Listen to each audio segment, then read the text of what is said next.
দেখেন এই কেকটা আনছি, আমার বাসার বিড়াল আছে, এই বিড়ালে খাবারের জন্য। কিন্তু এই দেখেন এই কুকুর, একে কিন্তু আমি প্রতিদিনই খাবার দিই।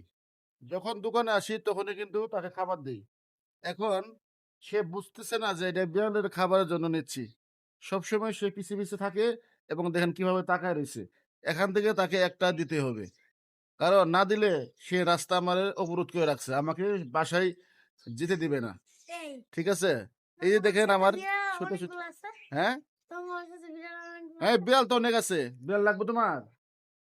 কয়টা লাগবো? হ্যাঁ, ছোটগুলা, ছোটগুলো তো নাই। এই ভাতিজা আমার বিড়াল কিনবে, ঠিক আছে। আমি কিন্তু বিড়াল পুষি, অনেকেই আমার ফেসবুকে পোস্ট পাইছেন, ঠিক আছে। কিন্তু ঘটনা হচ্ছে এখন বিড়াল, এখন ঠান্ডার দিন, বিড়াল খুব যত্ন করে রাখতে হয়, ঠিক আছে।